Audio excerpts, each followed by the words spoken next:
Assalamualaikum warahmatullahi wabarakatuh. Perkenalkan, nama saya Hadi Sutrisno. Saya CGP Angkatan 4 dari SMP Negeri 1 Bangkalan. Pembelajaran berdiferensiasi. Pembelajaran berdiferensiasi merupakan serangkaian keputusan masuk akal atau common sense yang dibuat oleh guru dalam kegiatan pembelajaran yang berorientasi kepada kebutuhan murid. Pembelajaran berdiferensiasi merupakan salah satu tonggak Merdeka Belajar, merupakan salah satu praktek dari Merdeka Belajar yang ada di dalam kelas. Karakteristik pembelajaran berdiferensiasi ada beberapa. Yang pertama adalah tujuan pembelajaran didefinisikan dengan jelas. Kurikulum yang memiliki tujuan pembelajaran yang didefinisikan secara jelas, baik kepada guru maupun didefinisikan secara jelas juga dimengerti oleh murid.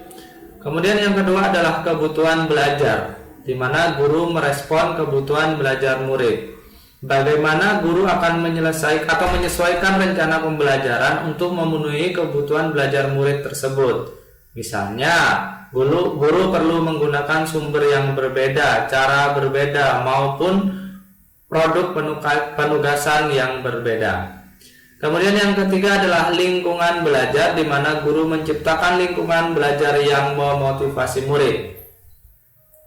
Bagaimana guru menciptakan lingkungan belajar yang mengundang murid untuk belajar, bekerja keras untuk mencapai tujuan belajar yang tinggi. Kemudian juga memastikan setiap murid di kelasnya tahu bahwa akan selalu ada dukungan untuk mereka di sepanjang proses mereka belajar. Yang keempat, karakteristik dari pembelajaran berdiferensiasi adalah manajemen kelas, di mana manajemen kelas yang fleksibel tetapi efektif. Bagaimana guru menciptakan prosedur, metode, kemudian produk yang fleksibel bagi murid, namun juga strukturnya jelas, sehingga walaupun mungkin melakukan kegiatan yang berbeda, kelas tetap dapat berjalan secara efektif untuk mencapai tujuan pembelajaran. Karakteristik pembelajaran berdiferensiasi selanjutnya adalah menggunakan penilaian yang berkelanjutan, yaitu menggunakan penilaian formatif, di mana guru tersebut menggunakan informasi yang didapat dari proses penilaian formatif yang telah dilakukan untuk dapat menentukan murid mana yang masih ketinggalan atau murid mana yang sudah mencapai tujuan pembelajaran, murid mana yang sudah lebih dulu mencapai tujuan pembelajaran yang ditetapkan, dan murid mana yang belum mencapai tujuan pembelajaran. Selanjutnya, ada 3 aspek kebutuhan murid yang ada atau yang perlu diperhatikan dalam pembelajaran berdiferensiasi. Yang pertama adalah kesiapan belajar murid. Kesiapan belajar murid merupakan kapasitas murid untuk mempelajari materi baru. Kemudian yang kedua adalah minat murid. Minat murid merupakan suatu keadaan yang merespon kepada suatu situasi atau objek tertentu yang menyenangkan bagi masing-masing murid. Kemudian aspek kebutuhan belajar yang ketiga adalah profil belajar murid, di mana profil belajar murid merupakan cara-cara terbaik kita sebagai individu untuk belajar sesuai dengan profil belajar kita.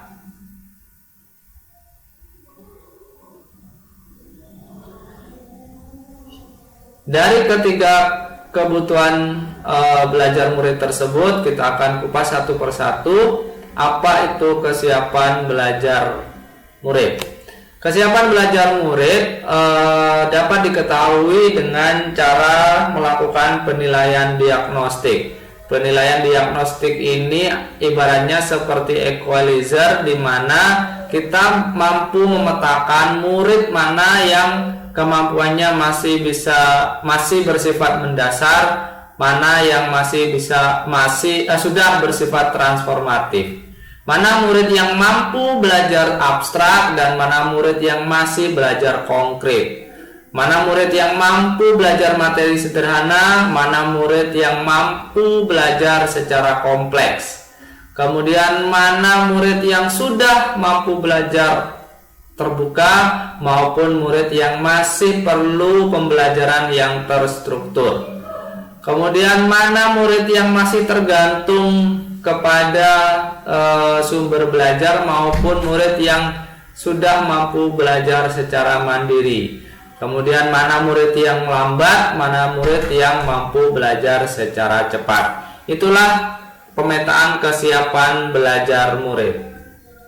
Kebutuhan belajar yang kedua dalam pembelajaran diferensiasi adalah minat belajar, di mana semakin tinggi minat murid terhadap pembelajaran, maka semakin tinggi motivasi belajar mereka. Tomlinson mengatakan bahwa tujuan melakukan pembelajaran yang berbasis minat ini diantaranya adalah yang pertama, membantu murid menyadari bahwa ada kecocokan antara sekolah dan kecintaan mereka untuk belajar. Yang kedua, mendemonstrasikan keterhubungan antar semua pembelajaran. Yang ketiga, menggunakan keterampilan atau ide yang dikenal murid sebagai jembatan untuk mempelajari ide atau keterampilan yang kurang dikenal atau baru bagi murid. Kemudian yang terakhir adalah meningkatkan motivasi murid untuk belajar. Kebutuhan belajar yang ketiga adalah profil belajar murid, di mana profil belajar ini dipengaruhi oleh lingkungan belajar, budaya, serta preferensi gaya belajar. Lingkungan belajar misalnya terkait dengan suhu ruangan, tingkat kebisingan, jumlah cahaya, apakah lingkungan belajarnya terstruktur atau tidak terstruktur. Kemudian kalau budaya itu misalkan murid terbiasa belajar santai atau belajar terstruktur, murid terbiasa pendiam atau ekspresif, kemudian murid seorang murid yang personal ataupun impersonal. Kemudian kalau preferensi gaya belajar, kita tahu bahwa gaya belajar itu ada 3, yaitu visual, auditory, maupun kinestetik. Gaya belajar visual adalah gaya belajar dengan melihat. Misalnya, murid lebih senang apabila mereka belajar tentang gambar, diagram, PowerPoint, catatan, peta, dan sebagainya. Kemudian yang kedua, gaya belajar auditory, di mana murid belajar dengan cara mendengar, misalnya mendengarkan penjelasan guru, membaca dengan keras, mendengarkan pendapat saat berdiskusi, maupun mendengarkan musik. Kemudian gaya belajar yang terakhir adalah kinestetik, di mana murid belajar sambil melakukan suatu kegiatan, misalnya bergerak, merenggangkan tubuh, kegiatan hand-ons, mengerjakan LKS, dan sebagainya. Itulah profil belajar murid yang salah satu merupakan kebutuhan belajar murid.